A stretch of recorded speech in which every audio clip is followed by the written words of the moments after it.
Testing, testing, testing.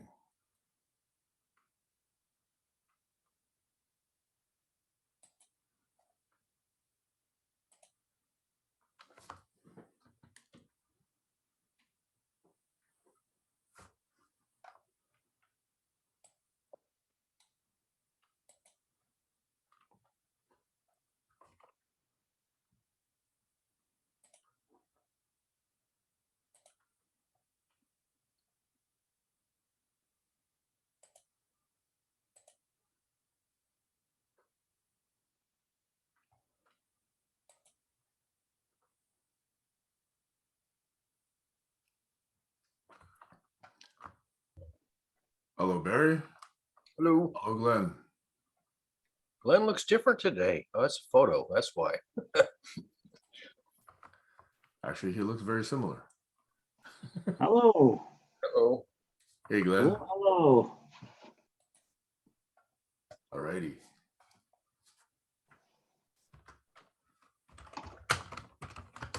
Sound is I'm hearing a sound in the room. So testing, testing. How's my audio? Excellent. Okay. I'm still using that blue snowball. Yeah, but you're closer to it. It's about a foot away. Yeah. It's omnidirectional, which is why you don't want too much reverb in the room. Yeah, I'll just use this thing as there was some its microphone was behaving strangely. Yeah, Right. good to see you guys. Maybe Martin will join us today, the guy from Canada, because I don't think he's been here before. I don't know who that is. It's the guy who calls us he Gaia Kim, or Oh, that's right. That's right. yeah. So I had a little we had a little three-way with him and Colin for a couple of weeks ago. So yeah, so he's interested in some of the same questions discussed here.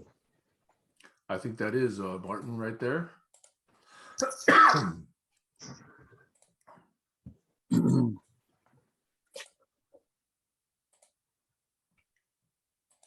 Yeah, it's been really busy for me this last week, so it's been something else every time. But today, but I at least can join you for a while. So hey, there's Martin. Hello, Martin. You made it.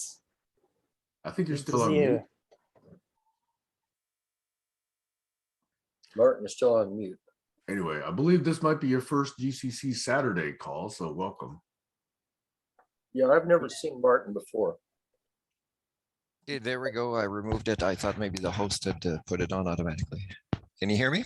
Yes. Yes, we hear you. Okay. Good to see you, Martin. Hi, Glenn. So, Martin, just as a point of reference, what time zone are you in? My volume is still not very high, so I'm going to figure this out. I'm just going to plug it back in just a moment. Okay. Welcome, Josh. Go ahead and start if you guys want there. Can you hear us? Testing. 1, 2, 3. Testing. Can you hear us? Yeah, I can hear. I gotta reset this really old. I don't have a lot of money for a lot of new equipment. I was just curious, just as a point of reference, what time zone you're in, Martin? Ottawa area, so Canada, but the Ottawa area. You switched microphones in the middle of that, so I only heard part of that. So I'm in Canada. Yeah, so it's just before noon for me. So he's central, U.S. Central Time Zone. Yeah. Wait. That's not right. U.S. Wait Central a minute. Time Zone. No. It's It's maritime. Yeah. Maritime. I'm in Ottawa, so I don't know if that's Eastern. Is that same as Nova Scotia or Eastern? I know there's some changes with the maritime provinces by an hour or an hour and a half, but I'm on Ottawa time. Okay. Ottawa. A Yeah, lot so I of think we have people. people in Boston, that's a- Norway, Ottawa, Southern California, Germany, New York, and Washington State. That's Atlantic. Yes. That's Atlantic time zone. I wish there was somebody in Antarctica so I could ask if the heat wave is finished over there. Whatever time zone you want in Antarctica.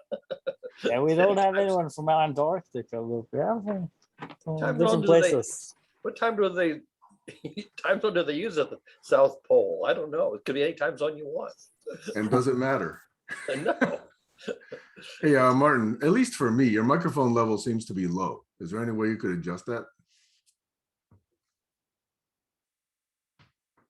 I'll look into that as you guys continue. Okay, there. that's actually better. It's fine. Yeah, just keep it there. Okay, I think you're All right. fine. welcome to Martin, but now we've got a whole cadre of people here. Anybody would like to check in briefly? If cadre is like a criminal organization word, then I got to say that I'm out. I didn't sign up for this. If words trigger you, then you're probably going to be in a difficult position. Okay, let's see. I just have two caveats here.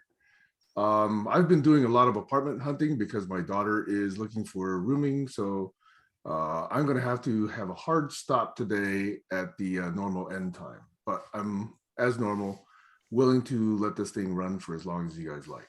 All right. That's first caveat. Anybody else? All right. I was just then wondering, maybe if you could do a little introduction, Sam, of what this is about. You're good at sort of presenting what we're doing here. This is the All right. first time Martin's with us. Okay, Martin, let me, if you'd like, why don't you just indicate if you'd like. So I have a probably 1 or 2 or 3 minute introduction to what this is, if you'd like to hear it. Yeah, just this is what you guys call the barn raising, right? And there's different subjects, I guess. Yeah. Okay, that microphone level was perfect. That worked well. Yeah. Okay, so let me just give the version and other people can insert nuances as needed. So there was a request for proposal sent out by an organization called the Global Challenges Foundation located in Sweden in April of 2017. The submission deadline was September 30th of 2017. The request was, what could you propose that would bring about a better global governance model? And so I was contacted by Tammy Lee Meyer probably around June or July of 2017 saying, hey, would you like to help us on this proposal? And many people had come and gone. And so by the time September 30th came by, Tammy and I were the two people who actually virtually pushed the button on the submit form, who actually then basically, took it all the way to the end. So the proposal is actually sitting in a global doc somewhere. However, I'll touch on that in a second. Basically, the proposal said we have to figure out ways of getting people together to get good ideas from one person and good ideas from another person to be able to mesh into better ideas. And we don't really fundamentally know how to do that yet. So it wasn't a specific model, but it was a process to get to a model. And clearly, because it was very meta, we did not win the $5 million prize. Okay. However, our commitment on October 1, which is one day after the submission date, our commitment was, regardless of whether we got the money, we're going to start this process anyway. So we started this series of Zoom conversations. And over time, it's kind of settled into about a dozen, maybe dozen and a half people who attend regularly. But there's a larger community of over 1,000 people who are in the Facebook group and are kind of loosely monitoring what's going on. There are now 2 weekly conversations, one on Saturdays that I moderate and one on Sundays that Doug Breitbart moderates. And they more or less have different ground rules, although nobody will actually say they are ground rules. But de facto, in Saturday, we called this barn raising, and then we added the appendage foundation laying because we couldn't actually manage to build a barn. Now we're thinking about what is that foundation we need in order to build the barn. So roughly, and I'm not going from memory here, but I'm just citing some of the key ideas that we now focus on are actually the idea of focus itself, because we have sometimes random conversations which appear to be unfocused, and all of us now have kind of said, hey, focus is important for us to be able to really seriously consider some topics and really get some things going. Another is this notion of shared group memory, because we have not really had a way to agree on things a lot because we don't have a place where we actually say we're going to put stuff. So despite the fact that we've encouraged people to just write and post, only a few people do that. Some people do it a lot. Some people don't do it at all. And we're now refocusing on what kind of shape we would like this group memory to take. Another key idea is agreements. So agreements are foundational to collaboration, in my view, and several others, although the term agreements is sometimes triggering for others. So we have these foundational issues, and there's plenty more. We keep them in a document we call the Dictopedia, and I can link to that later on, okay? But in service to what we're really trying to do in this group is to try and come up with what is that global governance model. So the key elements are, how do we do some co-visioning? And in order to really do the co-visioning, how do we do some co-sense making? And in order to do the co-sense making, how do we do agreements? How do we do shared memory? How do we do how-tos? How do we do protocols, procedures, practices, et cetera, et cetera. So that's been the grand arc of conversations ever since October 2017 till the present. So we've almost been going, what, 4.5 years? Yeah. In fact, we probably just hit the 4.5 year mark, okay?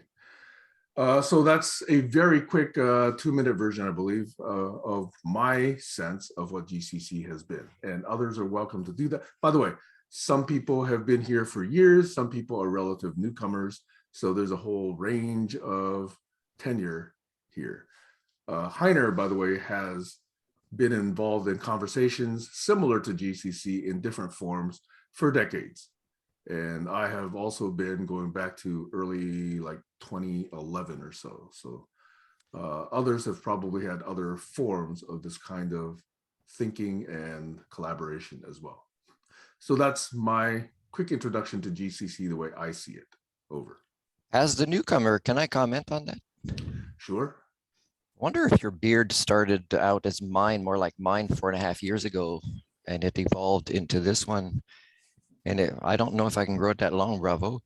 I want to say about the different subjects that you mentioned. About the original idea was governance at a global level, and then you also talked about evolving ideas, which for me would be 2 different things. And for the global governance, I wrote my time capsule 2.0 in 2017, which mentioned an idea of this, which I could share with you guys. And it would be 12 scientists of the fields of expertise that were the most urgent at the time. And these 12 would change based on these fields of expertise changing over time. And also they would be an oversight to other governments, because you can't do a quick change. And they would also, if they failed in their duties, for example, would be replaced or things like that. So if you guys wanted, I could be like, I think it was like 1 page or 2 page of that document was mentioning this idea.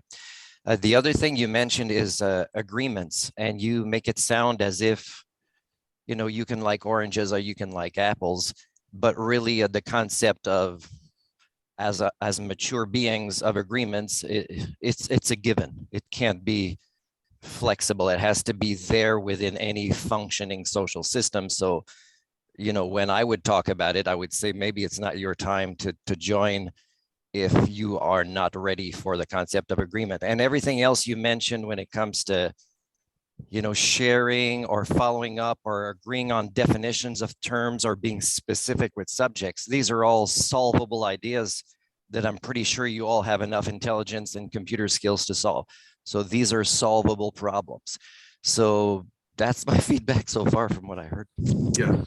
So let me give you my feedback on that one, okay? In fact, we typically gather people who are very good-hearted, warm-hearted, well-intentioned, and really want to do good things. What is truly curious is that often, and this is not the first time, many such people, good-hearted, intelligent people, come together, and yet they then bounce off each other. And that phenomenon of how does that collaboration stick and persist, or how does that actually fail, is really one of the foundational foci of what we inquire into and we converse about. So almost all of us, Barry, myself, Heiner, Neil Davidson, Glenn, Josh, etc., have all been ruminating about these topics, have all written things, all have solutions that we're all bringing forth. And as you do, we find it hard to understand why people don't just see the sense in our solutions and don't just adopt it and don't just run with it. So that is what we are really exploring. And that takes a lot of internal examination, a lot of accountability, a lot of self-awareness, a lot of sensitivity to our triggers, our past, our traumas, our language, our historical behavior patterns, our family upbringings, our childhoods, our interaction types with others, how we've been abused, how we've actually been bullied. All of those things basically affect how open we can be to these collaborations and to hearing others and not just saying, I've got the solution, why don't you just look at mine? In fact, that's almost the number one item on my list of things I've been compiling over the last dozen years or so I call smart people problems. And that is, smart people don't seem to be able to collaborate.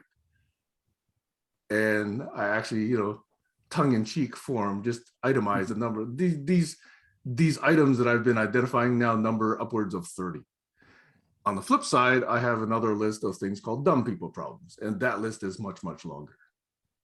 So yes, we do recognize that all of us come with a lot of consideration. All of us have thought about the world problems for quite a while. All of us have written it down. All of us want to share it. And this is our challenge. So whether or not we can actually formulate a single global governance model that we can take to the world, or whether we want to just sit and lean in towards each other and say, okay, Martin, where have you actually, got things that I would like to study, and where do I have things that you would like to study?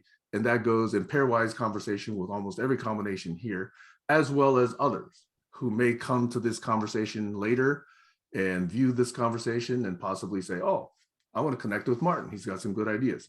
Or I want to connect with Glenn because he's shown a really good ability to synthesize, what he's heard, et cetera, et cetera.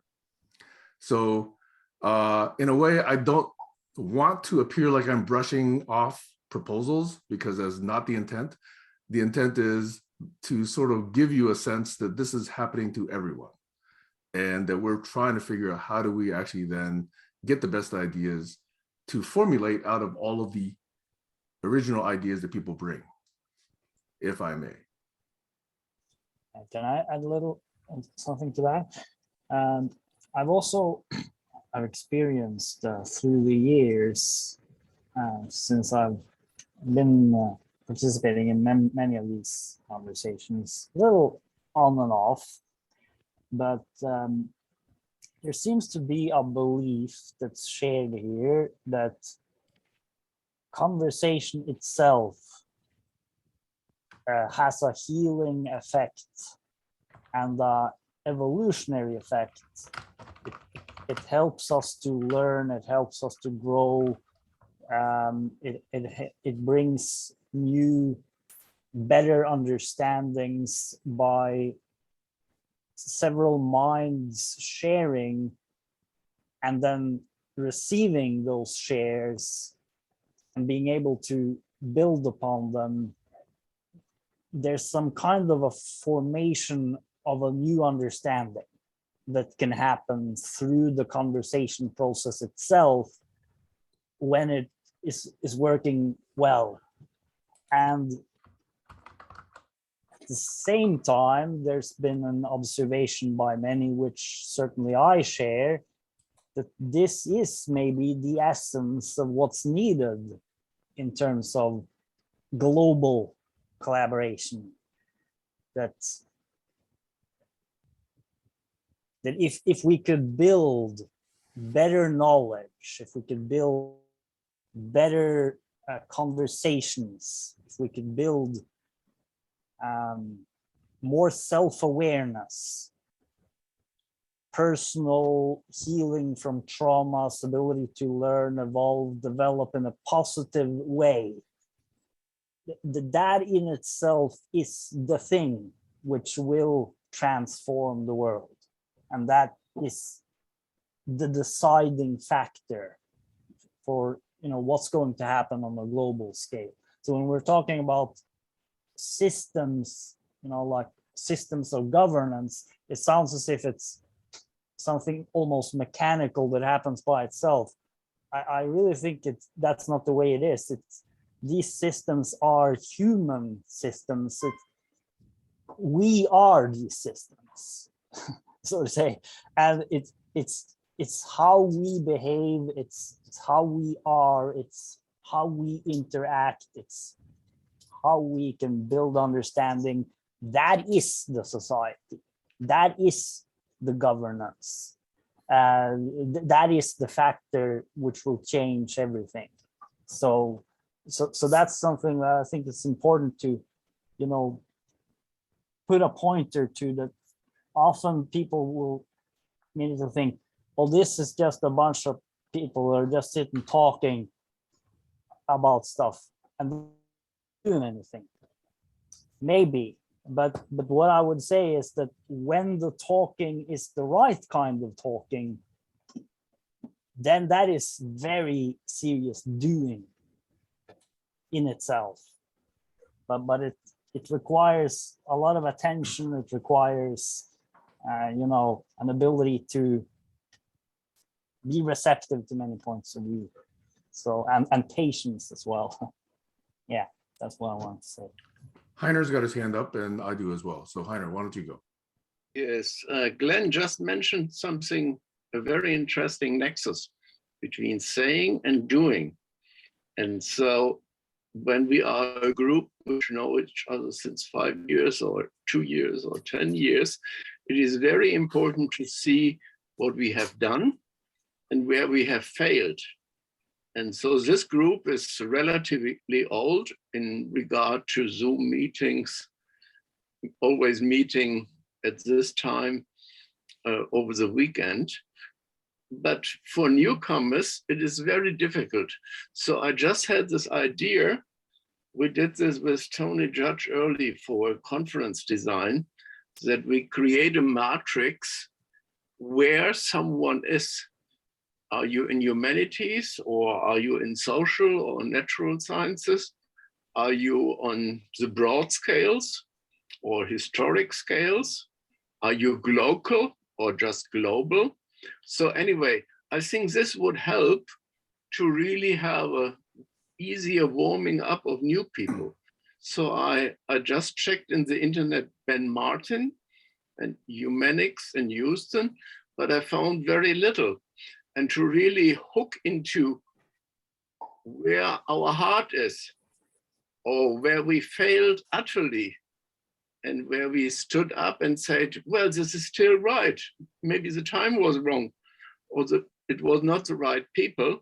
That might be very, very helpful, because always we start fresh with some newbies. And I think it would be very interesting that you tell us a little bit more what this Humanics project is at University of Hawaii, if Sam has not another schedule today. So let me follow up on that. I think that first, the idea that we could characterize each other and make it easy for new people to understand who we are has been proposed many times. It's been proposed as profiles, it's been proposed as expressions, it's been proposed as blogs, it's been proposed as quick little mini videos, et cetera, et cetera. So the people who have wanted to do so have actually started those kind of projects, and a number of those exist. The second thing that Heiner, by the way, I still think it's a good idea, but to formulate a template that everybody ought to follow, in my view, doesn't encourage what people want to emphasize in what people ought to know. So I may say, hey, I would really like you to know that I'm an orchestra conductor. Other people may not actually think that's very valuable in this particular context, but I may. So I want to give everybody that freedom to say, maybe you're the painter who wants to bring this expression. Maybe you are the poet. Maybe you are the concrete layer. Who knows? What's important that you want to bring. So I don't want to discourage that, but I did want to say we have encouraged you before, and some of those exist in multiple forms. And let me just say one more thing before you go, Martin, and that is that we do like to encourage new people to come and present their ideas. We typically would like that for that to be at least a second or third visit. We don't want someone to come and bounce out immediately after having stated their ideas. So we'd like to know that you want to lean in, that you want to engage with people here, that you're curious about other people's ideas. And after one or two such sessions, you're more than welcome to take an entire session, up to 2 hours or even more if you like, to present your humanics theories or your documents or your proposals or your projects or your ideas in flight, whatever they may be. So if you would like, there's an opportunity next weekend or the following weekend, whichever you like, so long as you find that this is a forum that you could engage in, would like to lean into, and would like to listen and participate and sort of figure out what we're trying to do here. Over. Martin. Thanks. I usually see that there's a place to press hand up. I can't see where it is. Is it under a chat? It's under usually? reactions. If you have Okay. the reactions. Okay, anyways, I'll do that for next time. First, I want to make a correction that Heiner, is that how you pronounce it? Yes.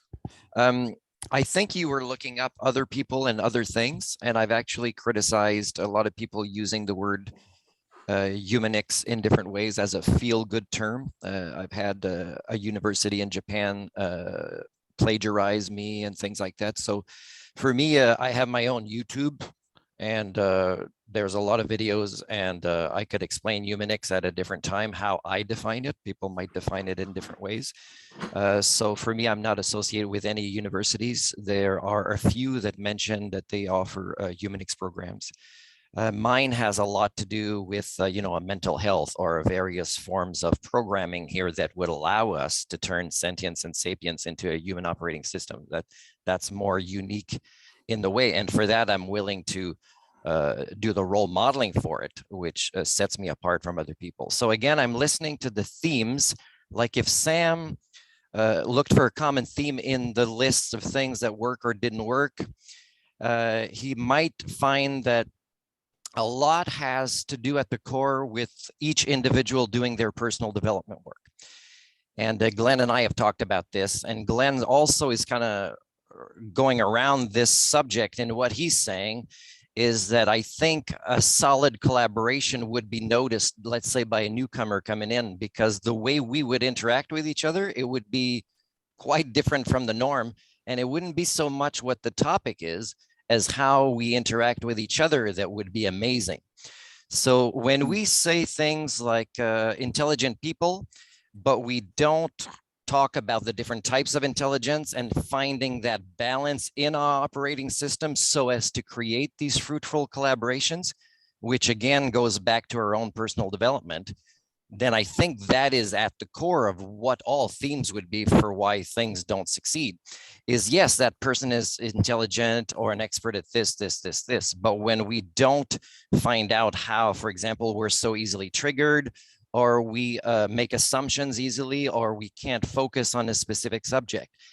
The other thing is because we know that we have personal development to do, and it's often done in social interactions with others, we are blending it here in all of our forums where we're not separating it. We think we're working on a subject or on a goal of creating a structure for governance, but at the same time, we're all craving and trying to miraculously, without structuring for personal development, that some of it occurs in this. So we're blending a social with, a work ethic, and also hoping to get, some sort of personal development happening through maybe an unstructured counseling or shared experience. So all these things make it that often with modernity going pretty wild out there is we're more taking steps backwards and forwards. So I think it's great, the social interaction, but I think it should be at a different time. Maybe that'd be a Monday or a different Sunday or Saturday, but there should be more specific subjects worked on in very structured ways. And some of the things we need to figure out in our personal development is our honest level of commitment when we show up for such meetings.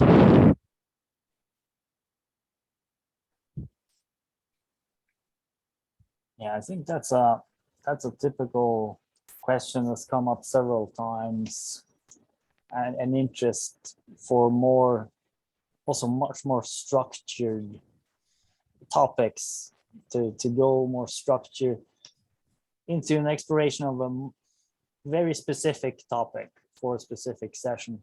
But I guess that's what Sam said, right? That's an occasion that exists here. Because I feel that this is sort of usually a kind of an open, informal conversation space, but it's a space where we have that opportunity that we can focus, we can put something on the table and all have many people look at it. And, what is this? Really try to figure this out. So yeah, that opportunity exists. And I think we should do more of it. Yeah. It's a good idea. So in lieu of other hands up, let me follow up on some of the things that have been said. I think that the idea of focus is definitely one that you may be surprised it took over 4 years to arrive at. But keep in mind that what we started with was random, welcoming conversations. In other words, the whole intent was we would want to hear from everyone. And we would want to learn how to listen to everyone and converse with everyone. And most importantly, how to disagree with everyone. Disagree in a constructive way, not in a violent way, not in a departure kind of way, but to really figure out how to disagree well. And that's one of the key practices that we're actually trying to explore and practice and exemplify here, in my view, okay? So, those ideas, starting with welcoming, mean that there's almost no filter that's initially applied to who can come and who can stay. Now, whether or not they themselves choose to stay is different. It depends on how we conduct ourselves, depends on how we actually listen to each other, and then people decide whether or not they want more of it, okay? And through that kind of almost lack of structure, we're trying to emerge some structure.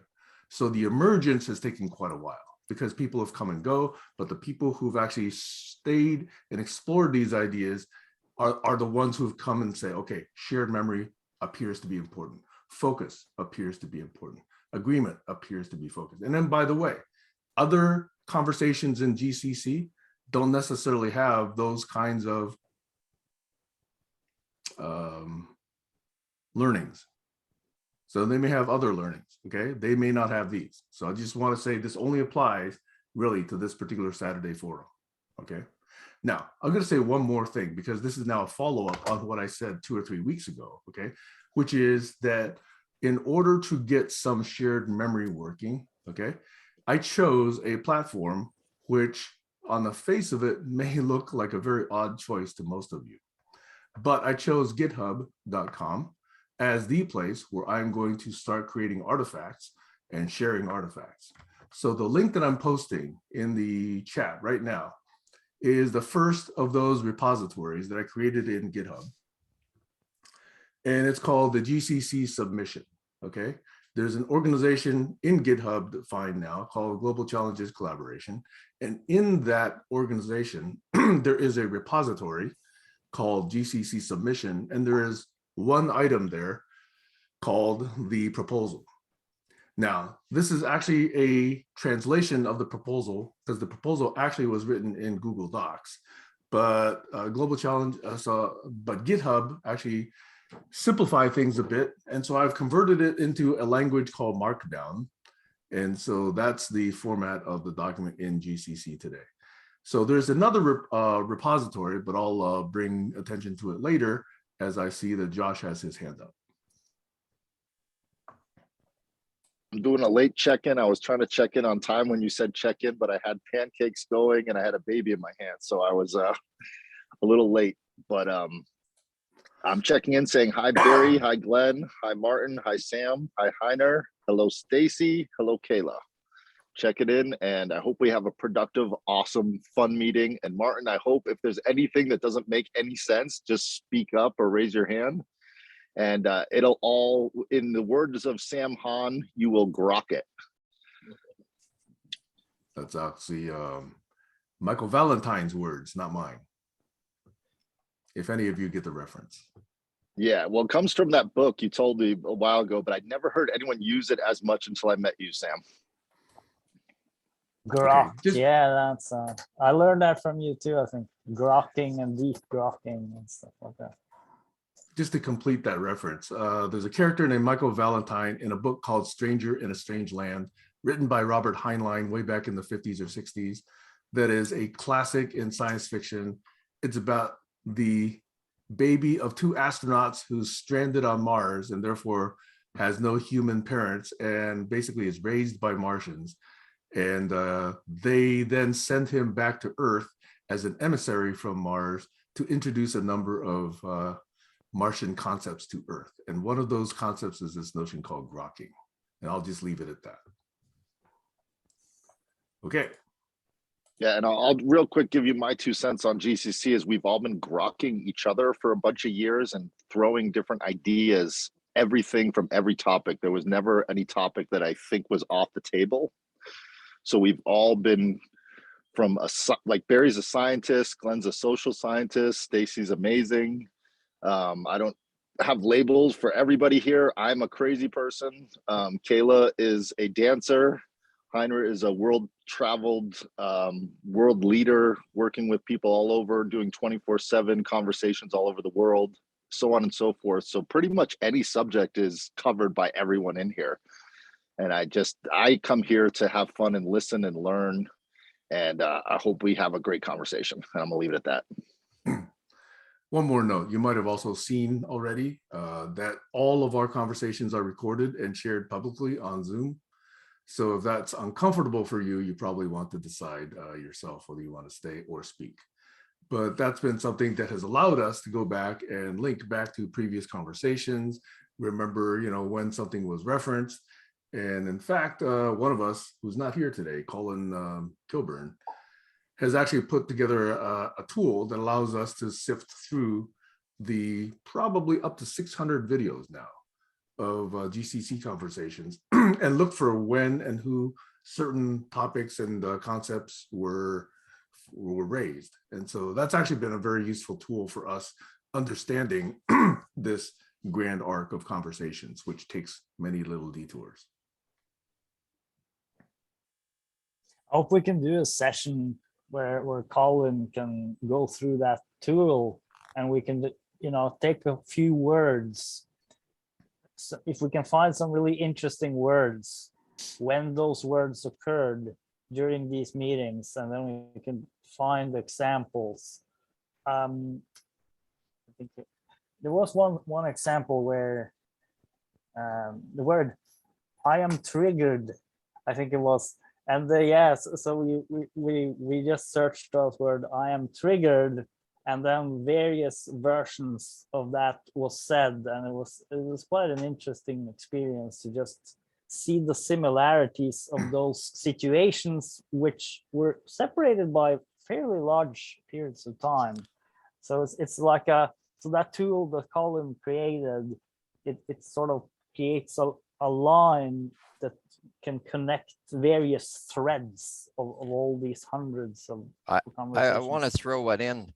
I am triggered by being called a newcomer because I notice with that label comes certain lack of objectivity where people might think I'm uncomfortable or I'm confused or I don't know how to ask questions or I'm not sure why I'm here. I've noticed a little bit of these patterns, but I wanted to say that I am triggered is a form of statement that suggests personal development because it takes a lot of courage and it takes a lot of honesty and vulnerability, which leads to growth. So if those were the exact words, I am triggered, that's pretty cool because those people were very much on the right track. Yeah. There's several occasions where that was said. And some Glenn, interesting since you things. bring that up as an exemplar, who said it first? Well, I remember you said it several times, but sometimes you say it a little jokingly as well, right? But yeah, I think you were the one who said it most, if I don't In remember. fact, also preceded by I am frustrated.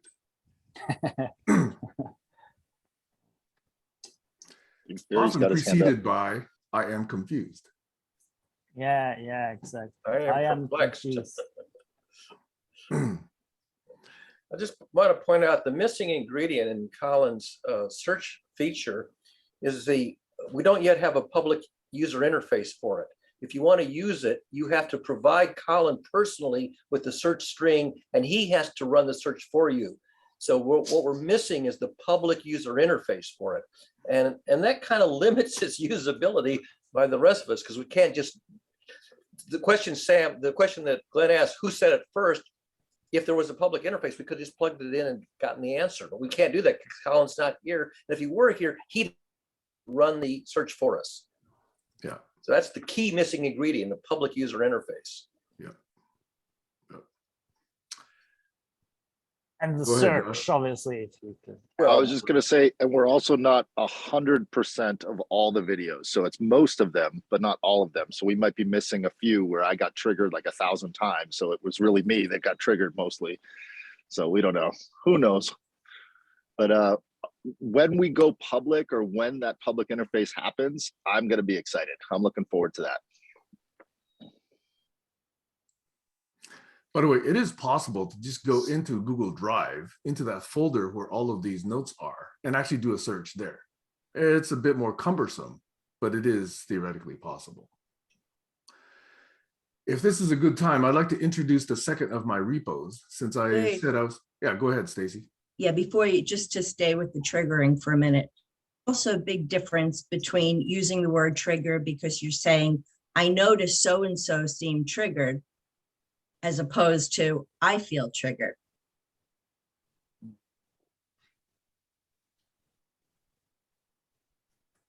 That's it. I'm Yeah. complete. And That's a just big to add, another difference. word we used was blocked, and that's why Sundays started happening. So if you get like, I am at a standstill, I can't even move forward, then shelf that, let the conversation keep going on Saturday, and then on Sunday, bring that up, and then we can talk about that on All Day Sunday. And then one more thing, now I just was reminded, there were also a couple of times, like I know once it was with Heiner, where the word triggered was used and it was meant, I feel motivated to do, triggered in that sense. That's another topic that often comes up, that these words have so many different meanings and we associate different things with them. And that's a whole topic in itself. Yes. It's been explored in great depth. That we react to words and because of associations, but the same words can have very many different meanings. Right. I mean, And just also- notice. Yeah. Well, Just that's why notice we how many have, different countries. Sorry, go ahead, Martin. that's why, you know, if we do a search of just triggered as compared to I feel triggered, because if we want to put that vulnerability out there and role model it, that would be the right words. I feel triggered right now, or I've been triggered by this. But when somebody says, oh, this triggered a thought or an idea or a great project in me.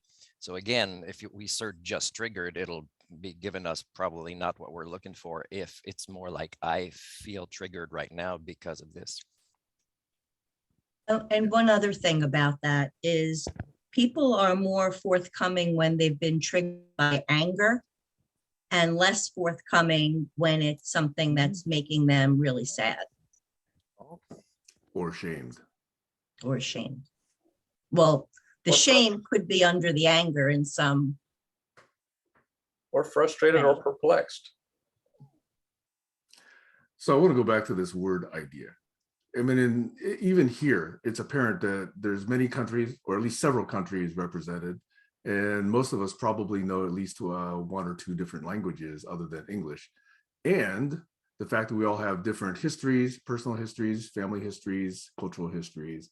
So to trigger on a word without leaning first into it and saying, what do you mean by that, is itself a pattern that we can see and hopefully become aware of and say, why did I get that way with just a single mention of a word? Did I take it correctly? Did I take it incorrectly? You know, should I verify first, or should I just disappear, or should I just react?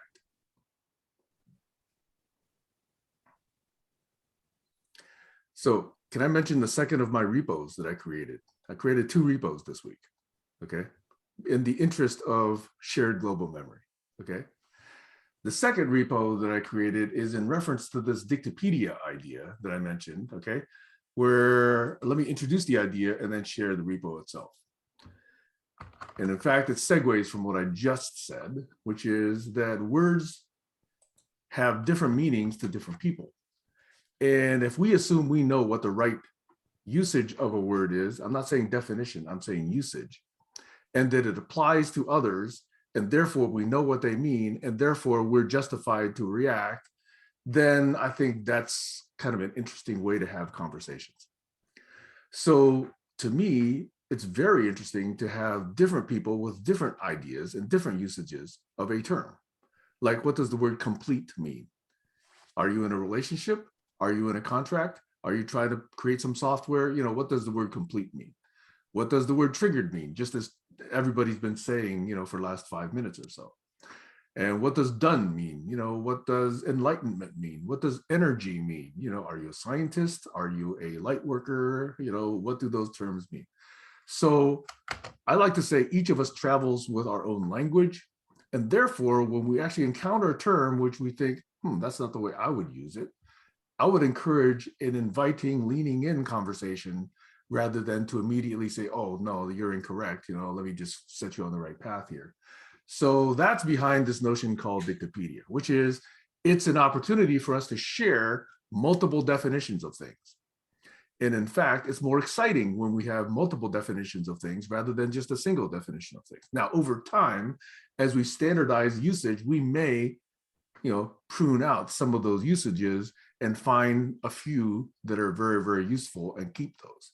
So the idea behind that is, how do we then disambiguate each other so that we can prevent big, often cumbersome, often uncomfortable disagreements later on, which were caused by misunderstandings. So there is a Google Sheet that we've been working on for a few years that I have linked to. So this particular Git repo is called GCC Dictopedia, but it itself is just a link to the place in Google Sheets where we have something called the GCC terms and concepts. And I actually haven't counted recently, but let me just see how many terms are in here. We have okay, so upwards of 550 plus, 560 plus terms in there now. And I think those are all great topics that have come and gone in our conversations. And I urge everyone to take a look at it.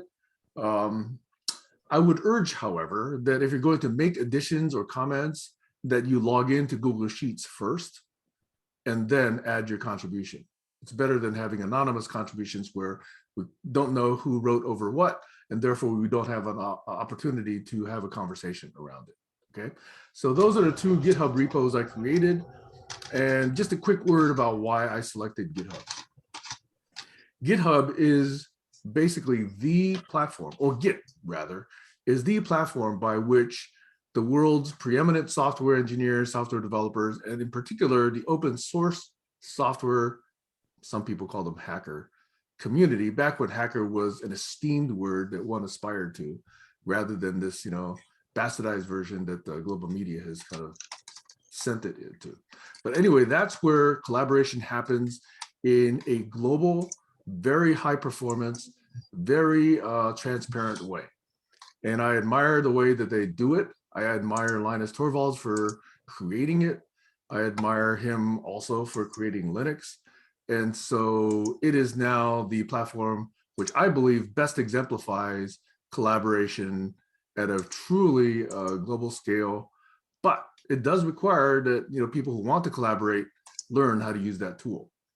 And I actually would encourage that, because learning to use the tool means you have to learn the concepts and ideas behind the tool.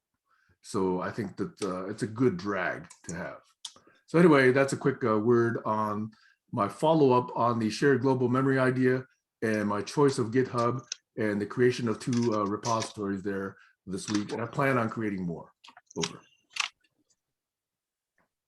Sam, Len. I think it's very important that you're mentioning the use of language, and I liked that you said definition and usage as 2 different things. And yes, a lot of people are triggered sometimes by not even just verifying how a term was used or what a statement meant. And we have to do that a lot. I mean, unless we're all kind of Scrabble players and we all walk around with the same dictionary and we quickly check each other, did you mean this in this way? This is actually some, because you mentioned we, are pruning as if we have control over that over time, but our species doesn't. Because if it did, I'm pretty sure our species right now wouldn't be devolving its own language, and most cultures of the world are losing words that they're using. So this is extremely important, because I mean, in a way, if it was measurable, it could be dolphins already surpass us when it comes to language. We don't know. We just have a chauvinism that kind of makes us not look at these things objectively. So this could be an entire topic for weeks, just how this has caused collapses in collaboration. Thanks Yeah, for definitely. mentioning that. Yes, I could go on for hours and hours, but I choose to not not enforce that pain on all of you. Go ahead. I have a share regarding this, but it's a little bit long, so maybe Barry wants to say what I'll you just wanted point to say out that if first. you, Martin, if you go to that Dictopedia page, you'll find not 500 or so distinct words, but you'll find a few words which appear more than once with different contributors. And that's because people sometimes have competing or conflicting understandings or interpretations of words. And that's kind of important, because that means that the meaning of the word depends on who's using it. That's what we want. We want that to be explicit. Right. You have to find that person's understanding or definition of that word. And the other, if you use the other person's definition, you're going to end up with some confusion or conflict. You gave one yourself, Martin. Humanics has more than one definition, depending on who's using it. So if you were to go to put the word and its definition, that would be how you use it, but not necessarily how somebody else has adopted the word. Right. There's a lot of words in languages which are vague, or suitcase words. They have such a broad and vague definition that you can use them in more than one way that don't necessarily are consistent with each other. Right. Yeah. Can I do the share now? Because it relates just to this theme. Or Alex, maybe you want to say something first. Is my audio working all right? Yeah, Fine. yeah. Fine. Well, I was just thinking about the word, some people are theists and some people are not theists. But if you've met somebody who's an anti-theist, he's an atheist. So you could say that that guy's atheist. So he's not atheist, he's atheist. Yeah, exactly. It's not Yeah, atheist, it's an atheist. Ambiguity there, but the spelling probably different. So if you were reading it, you'd probably be awake to the inclusion. And with a subject as steamy as religion like this, yes, it could start wars, just that space missing between. But when Linus Torvalds convened the very first Linux conference, where they finally came together for the first time, he came on stage and he said, "My name is Linus Torvalds and I'm your God." So in the sense that he's defining himself as the one who created the principles. And the point that Sam was making is that he had a very good set of principles, and everybody in the Linux community decided to operate and practice the principles that Linus Torvalds introduced. In a sense, he was a deity in that regard. He created a world in which those were the principles handed down by the sky god. Okay, I got a really good share here. First, I want to tell a little joke. you know what you get if you cross atheist with a Jehovah's Witness? You get someone who knocks on your door for no reason whatsoever. Yeah, like that. My half brother is actually in Jehovah's Witnesses. You should give them half a cup of sugar just in case they could use that though. Yeah. Anyway, I wanted to just read something because I think it's a really excellent passage that has just to do with this concept of how a word means different things. So I'm just going to read this because it's one of my favorite passages. I'll tell you afterwards who wrote it. To bring home what has just been said, an excellent example is provided by the word that's so often used by every contemporary person, world. If people knew how to grasp for themselves what passes in their thoughts when they hear or use the word world, then most of them would have to admit, if of course they intended to be sincere, that the word carries no exact notion whatever for them. Catching by ear simply the accustomed consonants, the meaning of which they assume that they know, it is as if they say to themselves, ah, world, I know what that is, and serenely go on thinking.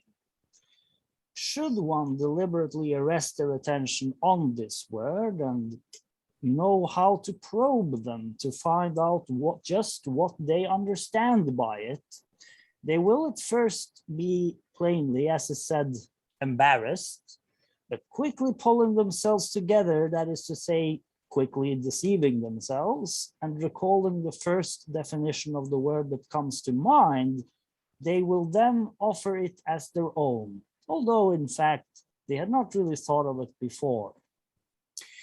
If the requisite power and could compel a group of contemporary people, even from among those who have received, so to say, a good education, to state exactly how each understand the word world, they would all so beat about the bush that involuntarily one would recall even castor oil with a certain tenderness.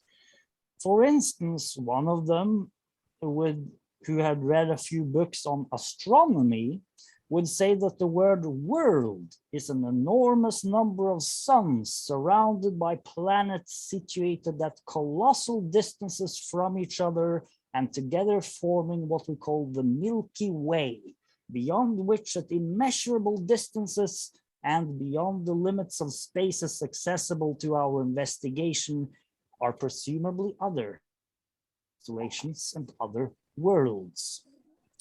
Another who's interested in contemporary physics would speak of the world as a systematic evolution of matter, beginning with the atom and winding up with the very largest aggregates such as planets and suns.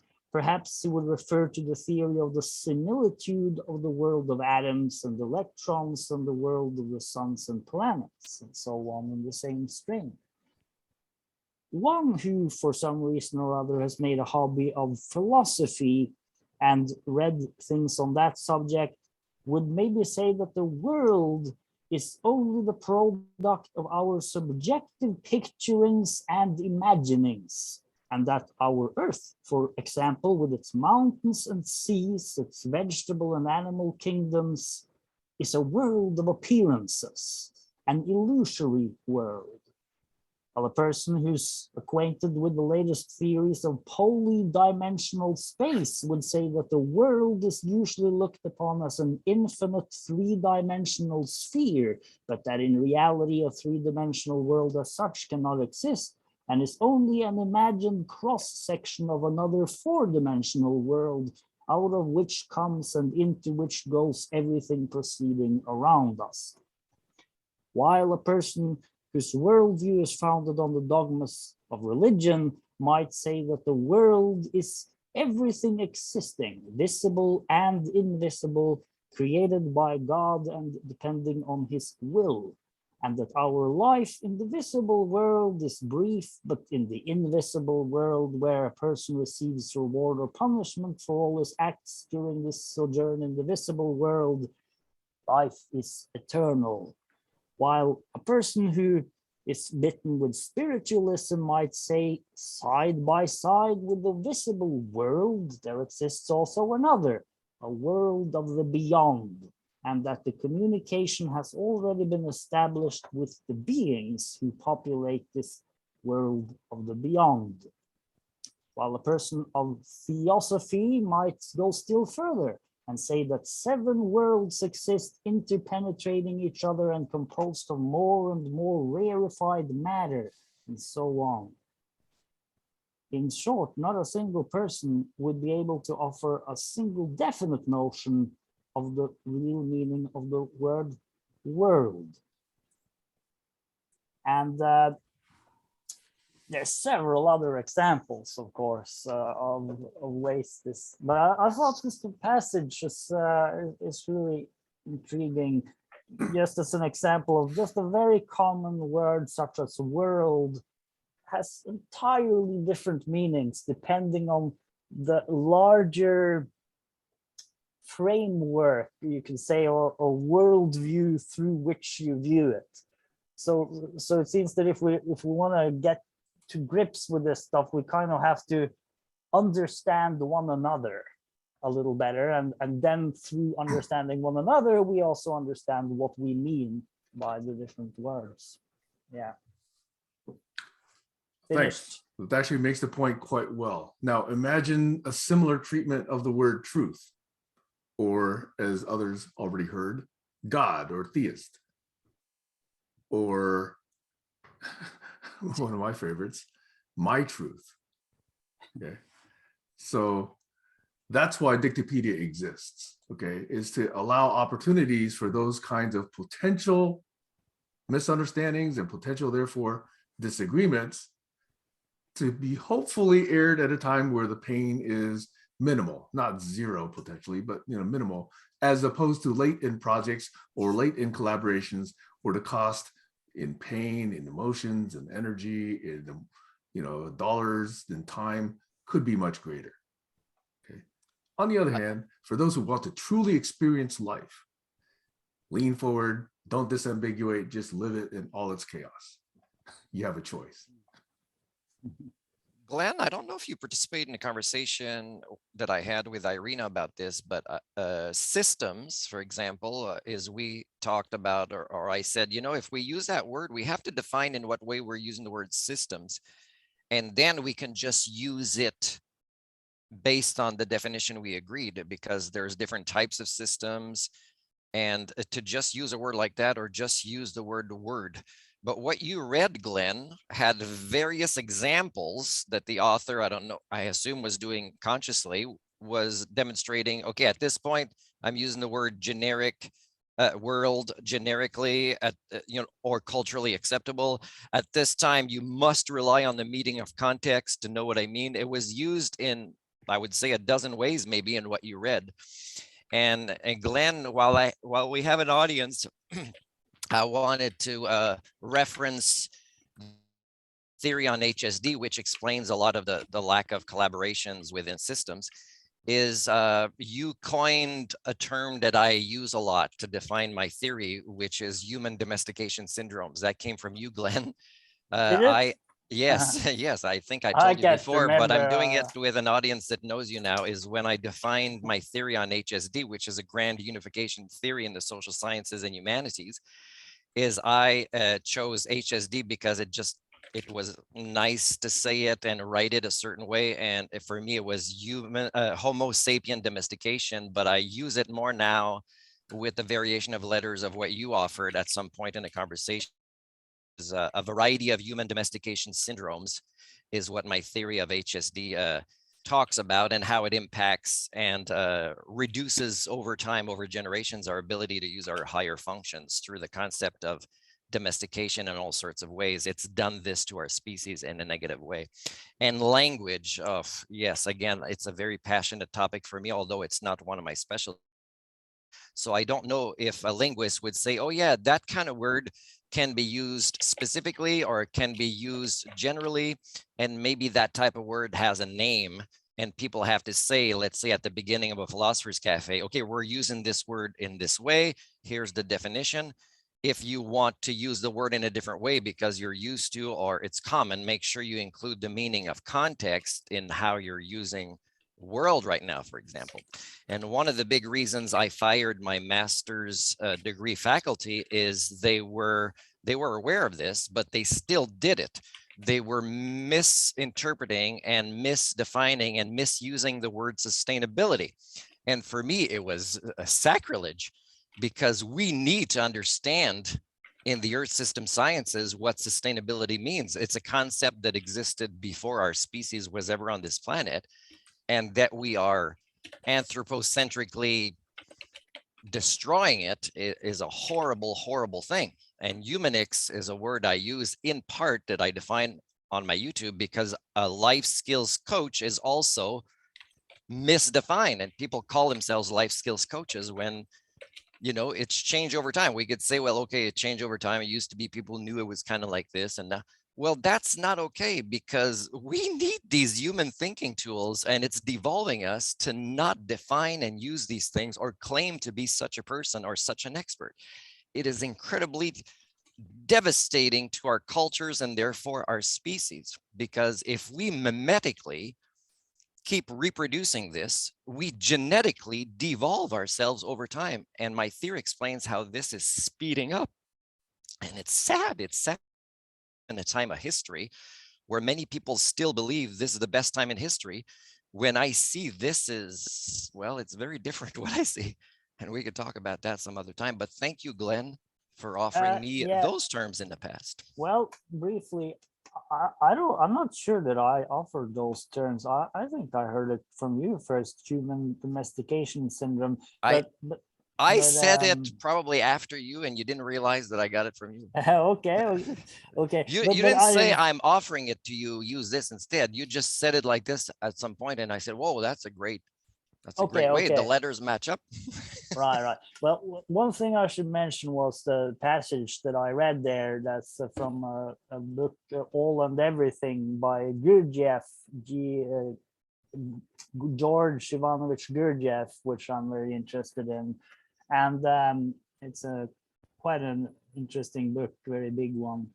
But he was also very concerned about this, which we call human reason becoming increasingly automatic.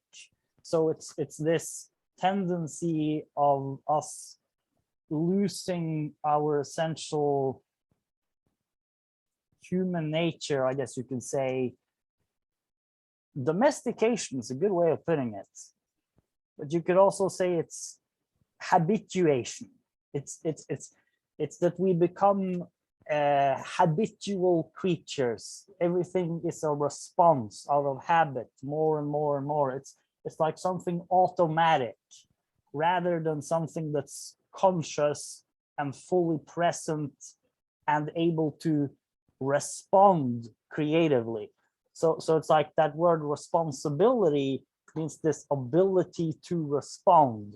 And that was, Gurdjieff's life project was to figure out how humans can learn to grow that ability to respond consciously, rather than being, automatized more and more. And yeah, I also see that is a big part of the time we live in, that to a large extent,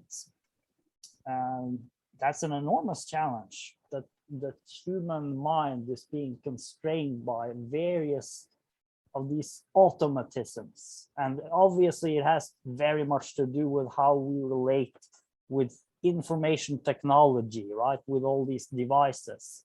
And at the moment, it seems to me that we have a very unhealthy relationship with the devices. But these devices here, they're amazing devices if we could use them consciously. And this is where Josh has a lot of great stuff to say. He has a lot of ideas about this human-centered technology and ways to use information technology to actually make us more human rather than make us more robotic. But I think it's of crucial importance to our time, actually. To not, yeah, so it's human domestication syndrome. I think it's a pretty good way of putting it. Well, pat yourself on the back then. Yeah. We've got a message to sell to others. We're trying to convey information to other people with our language. So we become marketers in a sense. We become successful at it, or we fail. And the dictionary gives us the meanings of the language and the words. This one's got 250,000 words, phrases and definitions. So the point I'm getting at is that imagine these science fiction scenario where the leaders of all the great civilizations throughout eternity are gathered together in a room, looking out this big window that can see the planet below, like a space station, an enormous conference center in orbit. And they're discussing in a universal language because they can all speak every language. Every one of them has this computer-aided facility to translate on the fly other people as they're speaking from different civilizations, so they can understand everything and they can communicate exactly and precisely what the problem is and how to fix it. Well, those people, if they've made contact with humans, if there's some kind of alien intelligence, they didn't do a very good job. Maybe they did a good job, but they failed in some respect to convey the seriousness of the human situation and the simplicity with which we can go about uniting in order to fix it. Because 98% of the world people don't want engagement in this war in the Ukraine. And a similar percentage of people want the world to address climate change. But the people making the rules are affected by this insidious greed and corruption. So the only way we can overcome that is by uniting in a democratic, online, open world. You know, how do you sell that idea? We need people like Joshua Bridge here. He can sell Eskimos refrigerators. Anyway, I'll leave it at that. Over. I just want to chime in the scarcity, the idea of scarcity, I think is also a big part of this. Peace is scarce. What would War you is say? abundant, peace. War is abundant, peace is scarce. Peace I among didn't nations, understand perhaps, that. but peace among Yes. peoples is not. That's It's true. not. No, yeah, exactly. Because I was outside today and it was totally peaceful, absolutely peaceful in all directions. Yeah. So I think it's the opposite. That's the global challenge. At the global level, there's wars, constant wars at the global level, and never peace in our lifetime or anybody's lifetime. What does that mean? It's like most of the time, most of the places, it's fairly peaceful. So we have information systems, media channels who endlessly propagate stories about all the disasters that are happening while not telling us about great things that are happening or just peaceful, ordinary things happening. We just need to see it. We just need to go out the door. If you want to see peace, go out the door. It's there. It's everywhere. In the woods, yeah, go to the woods where there's no other people. Especially See a in the hermit and woods. you'll have peace. Just Can we walk up and ask, down your neighborhood. It's likely full of friends It in is. some neighborhoods. Some neighborhoods. can we ask what Kayla's definition of peace is? Oh, Her eyes went, I heard my name. Hi. Hi, Kayla. Peace. Um, What do you have to say about that? I'm looking at Joshua's thing right now, and I see tree stuff, and for some reason, I'm thinking of peace in that sense, in connection with nature. But for me, peace would be just. That's a good question. What is peace? If we could love and accept each other, and you just have this kind of stillness in your heart. That's just kind of in my very limited words at the moment. Thanks for asking.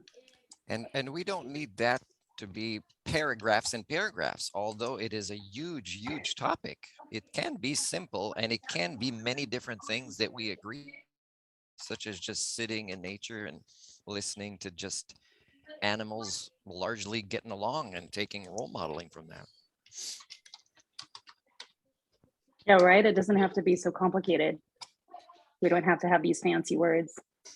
I talk about intellectual laziness as a concept we need to discuss more in every forum because it's at the root of most things. And I think if we overcame intellectual laziness, then there would be no more war. And I think sometimes war is a way to escape the personal development work that we need to do, because there's nothing more complex than that. And that's not something you put on somebody else. It's within you. It's us. It's our own journey of maturation based on, our past, the environments, what our past history was, and what is specifically our own personal development. And that journey into adulthood and maturation is so much harder that a lot of people would just become a soldier and take up arms and go do horrible things, because that seems less hard sometimes than personal development.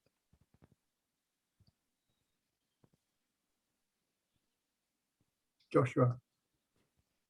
Yeah, I was just thinking about the peace and, those dichotomies, and using that framing of peace and not peace, and then also alignment and not alignment. And then just thinking, if you're with your family and you want to go outside of the house to go somewhere, everyone can just agree simply, oh, let's go to the park. That sounds great. Let's all do that. But more than likely, it's a disalignment of, I want to go to the movies. No, I want to go to this place. No, I want to go to the dog park. I don't know how your family works, but everyone's got different places and things they want to do. And it's the disalignment or the dis-ease that keeps you from peace. But if you look at peace in the greater sense of less disalignment, we've never had more connectivity in the world than we have now. I think Steven Pinkerton is a great example of showing that through statistics, that there has been more peace on this planet and less warring of nations towards each other than there ever has been in the history of humanity. But yet we still feel dis-ease.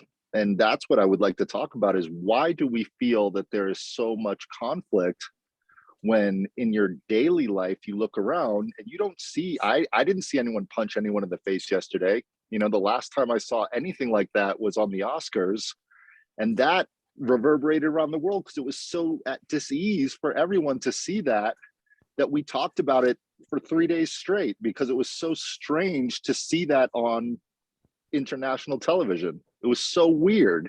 So I do think what Glenn said is we have peace most of the time. And when we see it, it looks so, it almost amplifies so strongly that it seems like there's just war and chaos everywhere. But I would venture to say in most places in the world, not every place, there's a lot of places that are warring and fighting each other. But on a 7.8 billion person scale, I would venture to say there was a magnitude of millions of hugs given out yesterday as opposed to punches in the face. I think there was a lot more people that got hugged and kissed. And I love you. I know I hugged my daughter at least 20 or 30 times yesterday.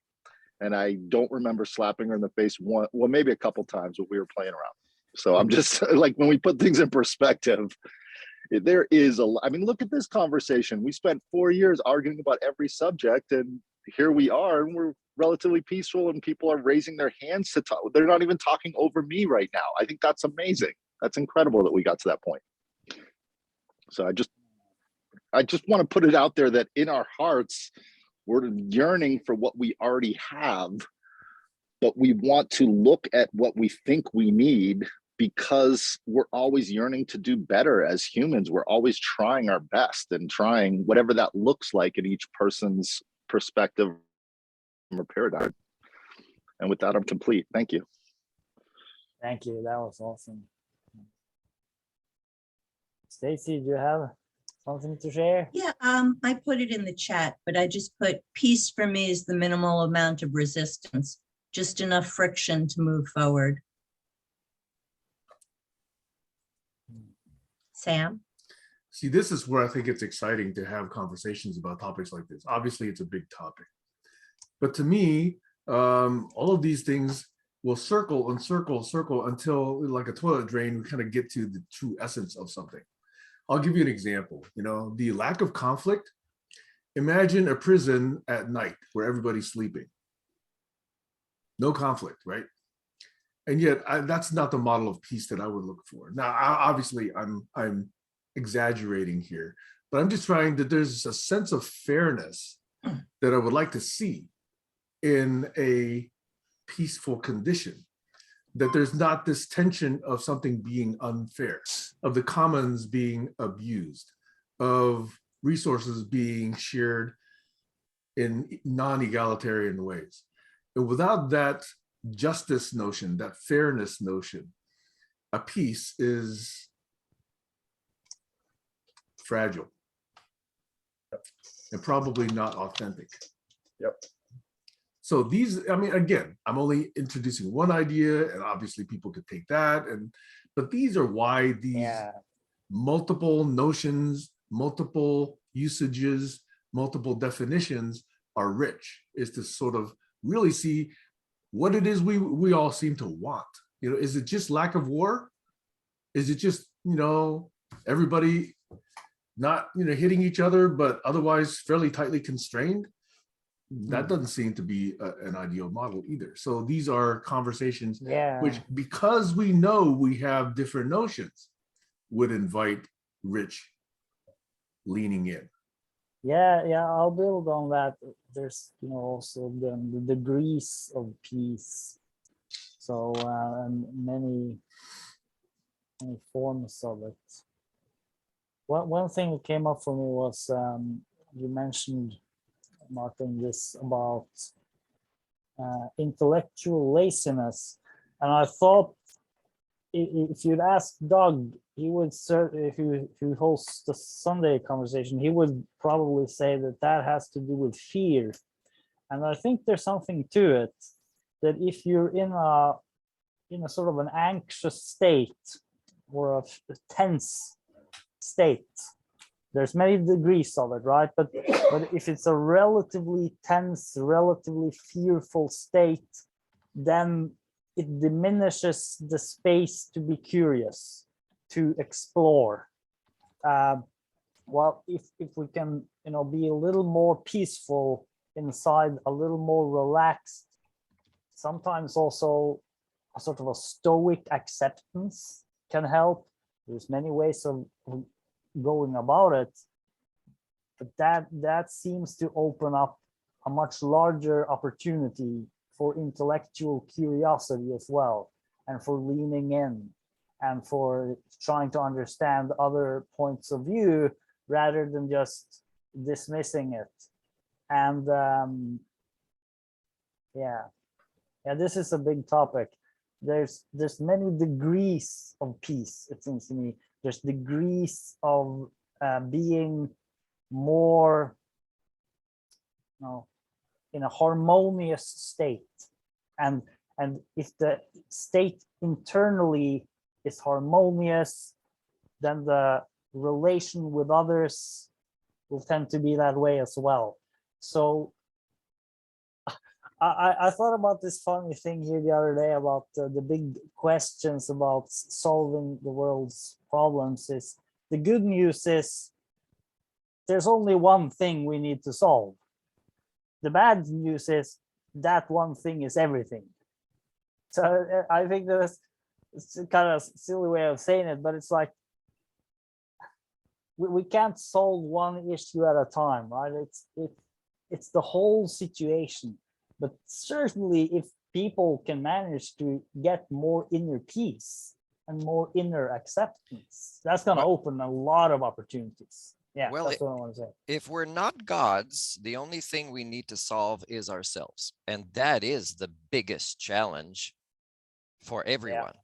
So once we solve ourselves, and we'd have to define what that would look like. And we're kind of in the realm of science fiction, because I can't think of a real person I know that is a great role model for that.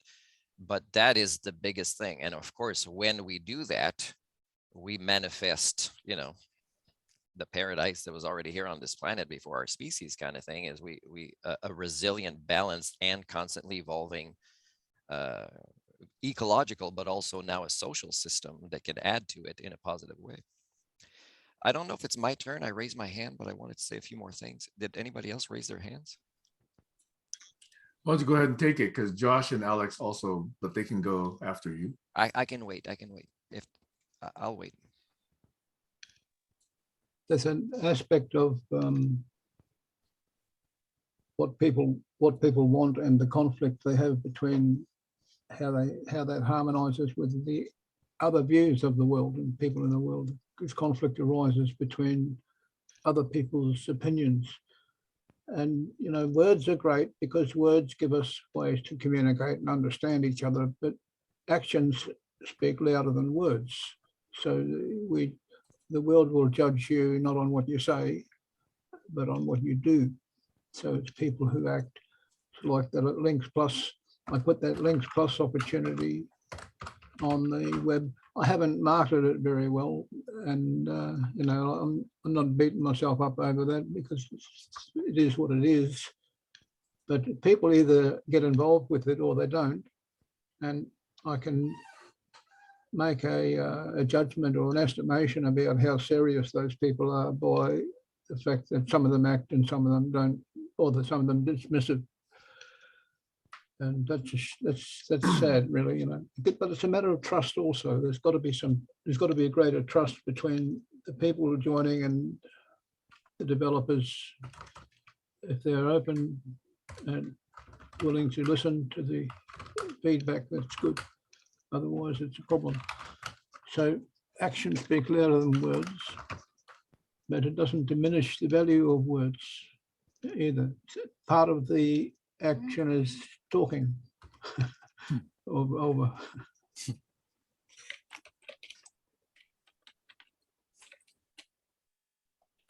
Josh, you want to go? Yeah, I was going to say, go ahead, Martin. If there's something living for you, I'll go after you.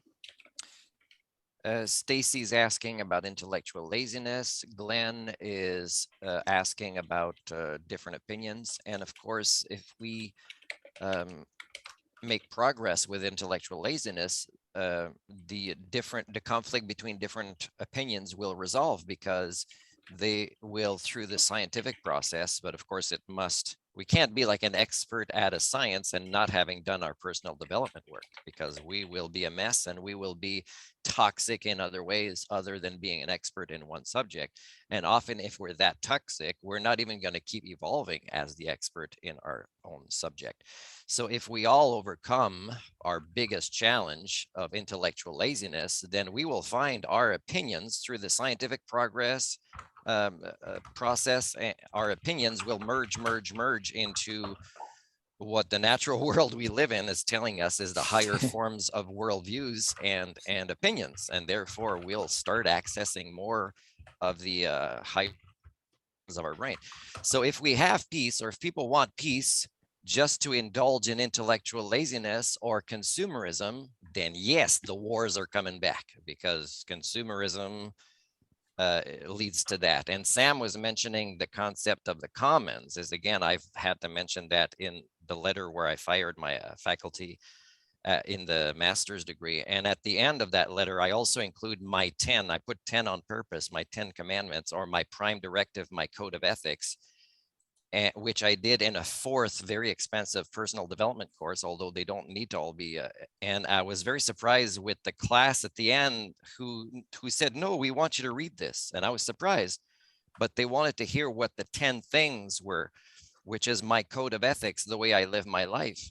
And for me, it's not as individualized as some people might think it is. It's actually quite a lot about adding to the commons and empowering others and creating agents of evolution. And when I wrote this in this personal development course, which I'd done many different kinds in my past, and they are worth in a lot of ways more than my university degrees, is I realized I don't need to reference this. I've evolved already, that this was written, that I already act like this. And that's what made me really proud, as much as my class wanting me to read this. And if you guys want to see these 10 things and the words that I've chosen carefully, and this is really, it's not like a 10 commandment written by an angry 5-year-old whose parents have splitting up, is kind of what it feels like, in the biblical one. But this is more, what the human condition is capable of. And in studying the human condition, I realize that I do it in different ways.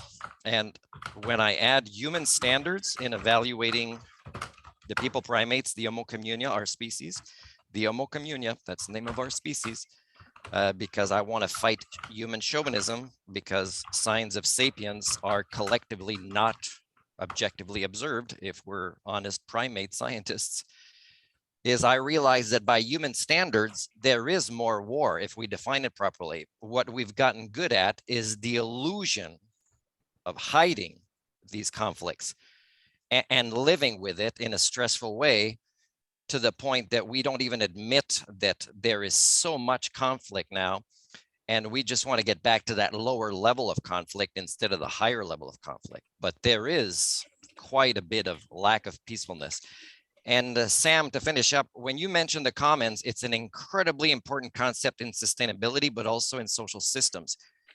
Let me get back to sustainability. If we all agree, these are the commons, these are what we share, the resources, the space, the environments, and how they're interconnected. And when one of us wants more than the other, and we know that that person at this time does not need this, they just want this. And if this is something they want, where if everybody else does it, the commons that everybody shares, that is worth going to war with. But we need to understand what that concept is. The concept of, okay, that's too much, because if every other element wants this and we get it, it collapses the system. And you can see these systems in all sorts of ways. You can go with the illusionary economics one, or just the ecological one. But that is something that really will disturb the peace. So we need to understand what these commons are. And those are things that really we should make sure they stay at peace, because they will collapse an entire system if we don't fight for those. And of course, it's too late. So many of these things are out of control right now in the various forms of this system. We need to fight for them, but not necessarily go to war. So I guess there's also Yeah, but balance. the first way to fight for it is to educate ourselves about these types of things, which we don't learn in school, but they should be part of every program. Yeah. Josh? I'm just going back to what Stacy said about just enough friction. And it reminds me of, one of the things that you say, Sam, is agreement. But before you can get to agreement is the fighting part of, this is my view, this is my paradigm, this is how I see it. And the other person says, this is my view and this is how I see it. And that interaction, that exchange is what we need to have a friction that is enough to get us moving forward, as opposed to opposing sides. And if you look at it from a physics standpoint, there's some basic scientific views that work. If two forces push on each other as hard as they can, it goes nowhere. There needs that give and take in physics. And I think the physics of conversation is what we're talking about, is if one person just agrees blindly just to keep the peace, and that pushes all the way to that side, there needs to be that pendulum swing back where the other person gets to say how they feel. Otherwise, they're being powered over. And that's a big theme that comes up here in GCC, is we try our best not to power over each other, but to listen to each other. And how we play that game, how we fight, I think, without an agreement of rules, it's hard to know how to do that in a way that is civil. like a game of soccer or cricket or football or whatever. How we do that is really important, because otherwise the game stops and there's a red flag on the play. And if there's no referee, then it's just an argument. And I've played basketball with referees and I've played basketball without referees. And there are times in street basketball where they sit and argue for hours and hours on end. And the way that we do that in street basketball is we say, all right, the ball never lies, shoot a 3-pointer. And if you make it, you get what you want. But if you don't, I get what I want. And those kind of rules keeps the civility on the court. Otherwise, I've seen, people come to blows on a basketball court. So those basic rules like we've created here is, if you have something to say, raise your hand. And that seems to be working quite well.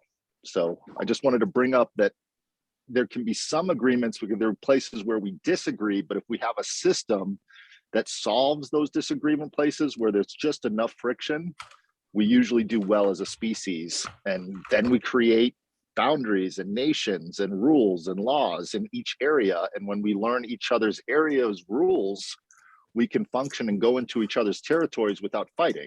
So I can go to Italy on vacation and not get in a big fight with Italians. So with that, I'm complete. Thank you. Yeah. But Can I go and next? also, yeah. So Because I and Alex both have our hands up. I want to hear from you also, Glenn, but I wanted to Yeah, go for respond it to first. Martin on this idea of education and schools and truth. I couldn't agree with you more. I think that is essential. This education is one of the best ways that we raise the level of discourse, and we raise the level of sense making, and then we raise the level of co-visioning, which then could lead to co-action in the global sense that Heiner was talking about. However, the one little sticking point in there is this little matter of truth. I think, unfortunately, in the last several years, this whole notion of truth has been bastardized, abused, devalued, and has come to a very shaky position. And I kind of alluded to it earlier when I alluded to this term, my truth, which many people use. I would prefer that they use the term my experience, which I agree, everybody can represent, everybody can express, everybody can share, and people would want to understand that. But when you call that truth in a way that says there is no absolute truth, it's just true for me, I've heard those words used many times, that's a systemic erosion of the value of this idea called truth. The idea of truth ought to be reserved for, objective observation, objective experimentation and verification, in what you've called the scientific method. There are standards for what scientists will allow this word truth to be used. I think those standards don't apply when, and I'll use this term, light workers and other truth downloaders, etc., use this term truth in unverifiable ways. I think that is very, very, very dangerous. It will basically not provide a sound foundation for mutual exploration or even education itself if we don't clearly understand this and clearly call it out when we see that being done. I really, really think that that's one of the foundational ideas that has been really, unfortunately, successfully eroded in the last few years. And it appears to me almost intentional. So that's why I really want to strike back at the dangerous uses of this word truth. The second thing I wanted to respond to was what Josh was saying. I'd like to just twist it slightly, Josh. And if people have different views, I would like not to think of it in terms of fighting. This is what I kind of alluded to first when I say, let's disagree well. If two people, instead of looking as adversaries on a point, can stand side by side, okay, arm in arm, hand in hand, or whatever, and look at this thing in front of both of them and say, let's examine that. let's figure out what that is. Let's figure out what makes sense there, as opposed to being adversarial. Then it's not a fight situation. It's a leaning in situation. In fact, these differences in definition and usage of terms or whatever, those get me going. That gets my oxytocin. That gets me excited. Those are opportunities to expand my understanding with someone else's understanding. Okay, so that's not a fight or flight moment. That's a exciting let's learn moment. Okay, so that's why I prefer not to use the word fight there. Over. Okay, can I build on that a little? I think Martin and yeah. Josh and you all have your hands up now. Okay, because I soon have to go, but I'll just be relatively brief. Yeah, Barry mentioned something in the chat, which is interesting, in works of art. So this is, I think this is a very useful framework in terms of having opinions or perspectives coexisting. We could view them as works of art. And in that sense, each person brings something which is kind of a representation, a kind of a reflection of reality. It's also a kind of a response to reality, but they bring something, right? They bring a perspective, a point of view, an opinion. It could be, take various forms. So these opinions can then be viewed to coexist as part of a larger thing. And truth, one of the problems with truth is there's so much of it. It's just enormous. It doesn't know any boundaries. It goes inward and outward and between, and it's this enormous thing. But that's how I feel about it. It's like we're swimming in truth.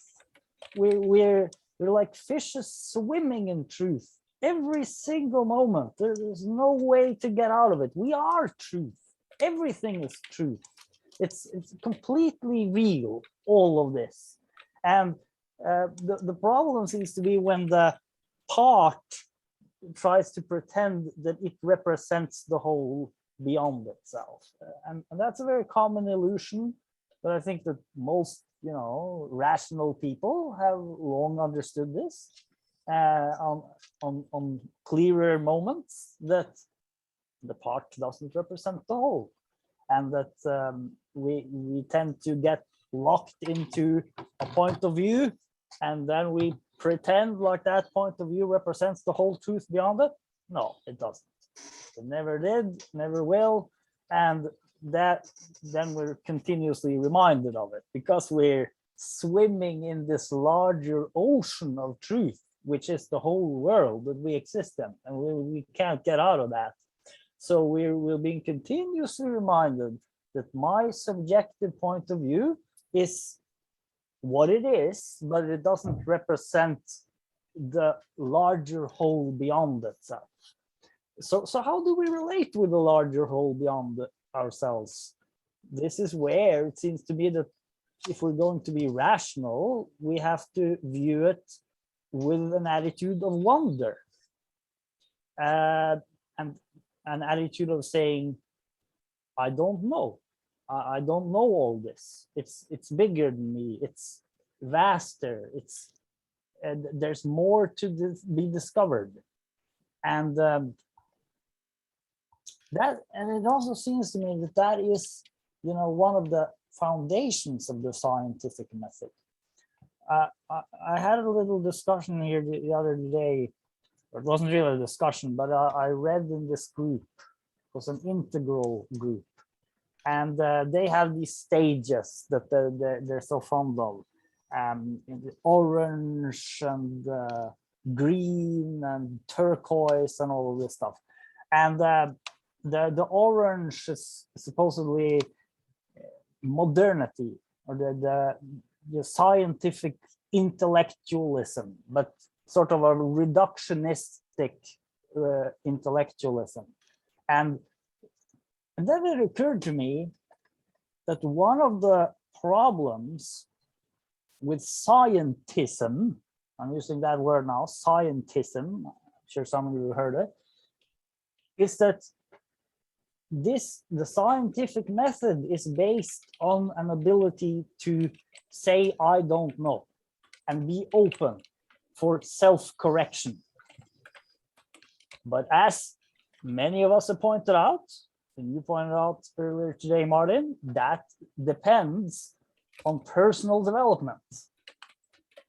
And you don't learn that at universities. And that's the problem.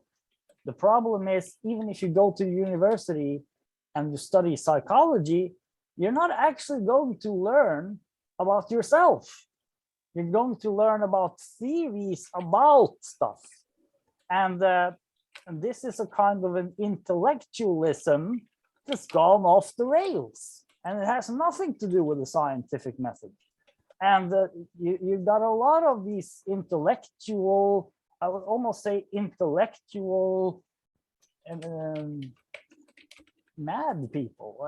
It's a sort of a insanity that they get so stuck in these theoretical frameworks and try to explain everything through theoretical frameworks, and that they're swimming in a larger ocean of world, which can't be known through that mode of thinking. So this is the reductionistic mode of thinking. But the way out of it is to expand your horizon, a more full-bodied sensation, experience, emotional. You know, this is all classic stuff. We've all heard about it, right? But this is part of the stage theories have to do with this. And the basic idea is basically that there's this intellectual culture that's just gotten lost in abstractions, and it's become disembodied, and it pretends to be scientific, but it's not at all, because it's not actually embodied, and it's not capable of wonder. And that this is where we get to this point again. We have to have an ability to deal with the unknown and to not be afraid of the unknown. And this is a very sort of, it's almost like it has to do with wisdom. It's like this is something that we need to evolve or learn. And if we can learn that ability, then we can begin talking about the scientific method. But if we're living inside of abstractions and we're just pretending like everything outside of those abstractions doesn't exist, and we're actually afraid of even looking at it, we are in total delusion. So, you know, it's very important to not mix those two, right? There's a certain kind of intellectual madness that loves to pretend that it's scientific, but it's a big con game. And we really need to see through that at this point. I mean, it's like, we just have to see straight through that stuff. I mean, it's because the future of ecosystems depend on it. Like, yeah, so that's basically, hope some of that stuff made sense. Yeah. Can I go now? Because I was after Sam way back there, and I wanted to talk. I also have Glenn, Martin. It was Martin and Joshua, and then I think Alex was first. Okay. You go ahead, Alex. I won't be long. The observer effect gives me this ability to admit when I could be wrong. And the scientism aspect of my truth, my personal belief, my truth is what the observer gives me to analyze, comparing it to other people's truth and come up with the most logical analysis. It's like 98% of people believe the same thing I believe. There's a higher chance that might be closer to the truth than something that only 2% of the other people believe. So if you put yourself in a minority, you're more likely to be wrong. And I've noticed this one aspect of history is that the further in time you go back throughout history, analyzing what people believed, the further you go back, the more likely they are to be wrong because of more recent discoveries. Over.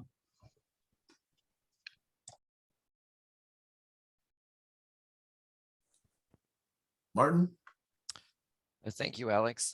Thanks, Sam. Glenn, you kind of co-authored the HSD theory with me, human domestication syndromes. When I fired my faculty at the university, I remember thinking, okay, I'm torn between finishing and getting my diploma or firing them. And one of the questions I had to ask is, as a culture repair and as somebody advocating for his own personal and professional development, which one is the best thing to do? And of course, it was to fire my faculty, because that was a more powerful journey for me to get on, to grow, and to also send a message to academia. Of course, it was a challenging one, so I had to energies, and I had it. And the opposite of maybe intellectual laziness, if we overcome it, is to become lifelong learners. And that's how true sentience and sapience kind of manifests out of intellectual laziness into being lifelong learners. And that's what our brains are capable of for a much longer period of time than people realize, if our bodies are healthy enough to. Yeah. Kayla, can you try your hand up button? I just want to be sure it works. And for me to finish up after I see that hand, oh, she's got her hand up too, is Sam, I've got a challenge for you. And it's an agreement I'd like to make with you. And I'll start with this. And after that, I'll make an agreement with the group before we finish up. Well, let me do the agreement with the group. Guys, can we agree from now on to use language in this way? Let's say we express an idea. We can say, I have an hypothesis. And, I'm willing to test it and present it. And then there's 3 levels, right? Let's go with hypothesis and then theory. And theory means other people have experimented and confirmed this. But over a longer period of time, something becomes a factual truth. So let's use the words this way, and not just when we're talking about astronomy or things like this, but our own opinions. Let's use the scientific method to not generalize so much and choose black and white between opinions of what's happening in the world or what Will Smith did or Ukraine or whatever. Let's start using these words, if we can agree together here, who's here today, hypothesis, and we can even do it ourselves with our opinions. And that means this scientific process and method can and should already be within university programs that are not specifically scientifically oriented. So can we agree we'll use it? If we say factual truth, for example, gravity, we've pretty much proven that one. We all agree kind of intuitively now at this point. We don't need somebody else to prove it, right? So that would be an example of that. Can we agree to this, people? Hypothesis, theory, factual truth. Can we agree? Yeah, sure. No problem. Sweet. A lot of you, hopefully. I would suggest, okay, I'll respond later. After, okay. I just want to finish up because I think you wanted to go 2 hours maximum. So by the way, some of us say, of course, but do we apply it to our personal lives and our personal thinking and our opinions and our personal development, this process? Because we can start doing that more in the social sciences in our lives, and we'll see the great changes. Sam, I'm listening to you more for the first time and interacting with you, and you're a perfect candidate, because before you said, when there's diverging ideas and just lean into it, I think you're a great guy for us to do a video together and then post it on the group, where we'll choose just at random a few topics, and at some point we will butt heads. And I think our attitudes will be able to demonstrate the fun of butting heads and the joy that can come out of it when we've gone through these triggers in personal development. And it'll be great to see how we process out of it and role modeling it for others. So if you want to commit to this, I would love to send you my email to see when we can do this. I would welcome that. In fact, I did that with Glenn and Doug Breitbart a few weeks ago, and that was quite a bit of fun. Glenn and others did a good job, with follow-up as well. So I'm always looking for such opportunities to expand my model of how things work and how people think. Hopefully so that I can expand the way I think. Hey, it is about 6 minutes before the top of the hour, and I'm going to go. I'll leave this session going, but I just wanted to conclude with a few things. Martin, I did say that based on, whether you're, enjoying this, whether you're engaging with one or more people here, you're welcome to take, either the next week or the following, whichever Saturday you want, and just have it all to yourself to discuss humanics in your sense of that discipline or field of study. So that's invitation number one. You don't have to say yes now. You can say yes at some point. Second, two, disambiguation for myself. Are you he Gaia? Are you Martin? Is your last name Pariseau? I'm curious about your names. Okay. My name is Martin Pariseau. And I'd French is my just like to sort of hear that before I conclude with my last point and then check out. Martin Pariseau. French is my I can't hear you anymore. It sounds like your microphone might be turned off or not connected. French is my first language from Canada. Martin Pariseau. Okay, Pariseau is you. So what is he Gaia? Oh, well, that's a long story why I chose that for my secondary Facebook. But it has something to do with my favorite singer, my favorite theory, and a common Asian name. My Okay, favorite so- singer is Korean. She's got HEE, Gaia Theory. LEE is a common Asian name. When I traveled in Asia, I had this Facebook profile started. Okay, so that is my engagement with you. I would like for the rest of you who are here to, if you're interested, collaborate with me on the GitHub repos. Number one, if you've never read the proposal, you might think, well, we're not doing anything similar to that, but some of you may recognize those elements in that GCC proposal. And if you'd like to collaborate, for example, I've introduced 4 new terms coming out of today's conversation in that GCC Dictopedia. So you guys can see which ones they are and see if you want to offer some definitions to them. And with that, I have to go and engage with the rest of my Saturday. I am going to terminate this recording at this point and start immediately again. So you have up to 4 hours if you like, okay?